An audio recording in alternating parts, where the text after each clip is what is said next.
Today I'm going to show you how to make these sick impact camera shakes all inside After Effects. Let's go. All right, so I'm actually going to show you two ways of doing this. The first way, no plugins, no scripts, all inside After Effects, completely free. It's going to look cool. The second way though, is going to be way faster, look sick, and you'll do it in like 2 clicks. If you want to skip ahead, timestamps are below. But anyway, let's go. So the first thing I've done is split the layer where our transition happens. You do this by pressing Command-Shift-D when you've got the layer selected. So now I'm going to add an adjustment layer over our second piece of footage and add an effect that comes built into After Effects called Wiggle Position. If you don't have the effects console like I do, you come up to Effects and Presets and type in Wiggle and it'll be here, Wiggle Position.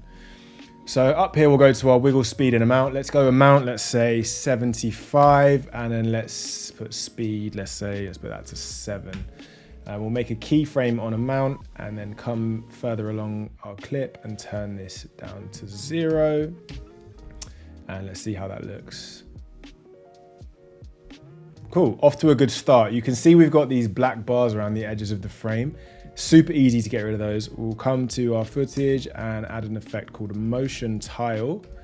And then hit mirror edges and let's go output width, let's say like 140, that should be safe, and then output height 140 as well. And you can see that's got rid of those black bars around the edge. So this looks pretty cool. I think what else we can add is a scale. So we'll add another transform effect and we'll rename this one to scale transform, and then we'll add a keyframe on the scale. Let's bump that up to like 140. Maybe like 130, a bit less, and then come out to our other keyframe and turn that down to 0. So not 0, 100, sorry, cool. Let's see how that looks. Nice, that's a pretty good start. I think what could make this look cooler is if we adjust the easing of these keyframes. So I'm gonna press U, I'm going to right click them and I'm gonna press Easy Ease, or you can just press F9.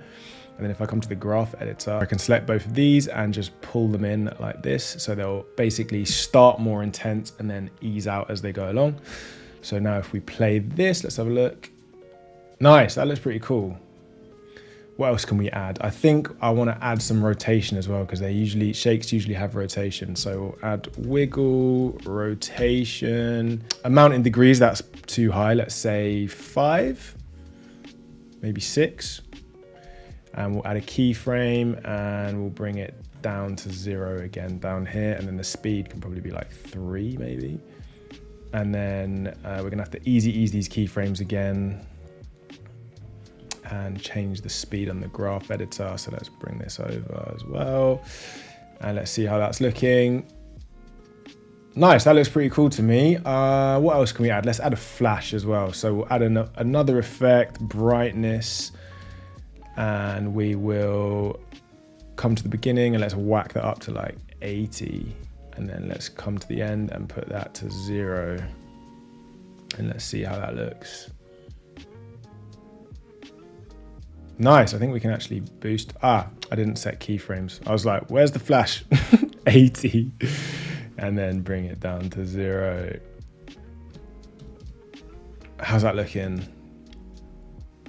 Nice, that looks really cool. So yeah, that was the first way of adding a camera shake. Now, obviously that didn't take us a huge amount of time, but if you do these over and over again in videos and you have to add lots of shakes, this can get pretty tedious.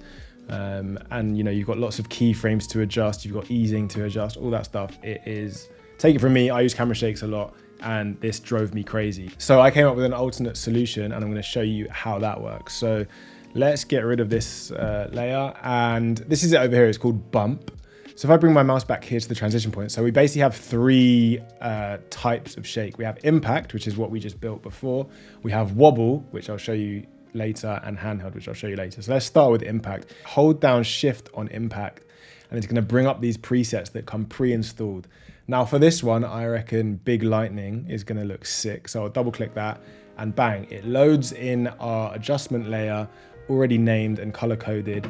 And if we just collapse these two, we don't need those. So now all those controls and effects that we had on our layer before, it's built those all into this one effect called controls, and it's all expression based. So we don't have to touch any keyframes. So let me just play this and see how it looks straight out of the box, 1 click. That looks sick. Dare I say it even looks better than the one that we made manually before. But let's say this is a bit too intense for you. Maybe, let's say you don't want the flash. Let's say you want to bring the amplitude down to like 40. Let's bring the speed down maybe to 20 and let's make it last half the time. Maybe you want something way more subtle. Let's see how that looks. Cool. Personally, I think it looks worse. I liked it before, but let's say this is your taste. And let's say now you wanted to add this to loads of other projects. You could select this layer, hold down shift, come to impact, and you can save this as your own preset. So Bump comes with 15 presets, but you can also save your own. So let's call this small impact.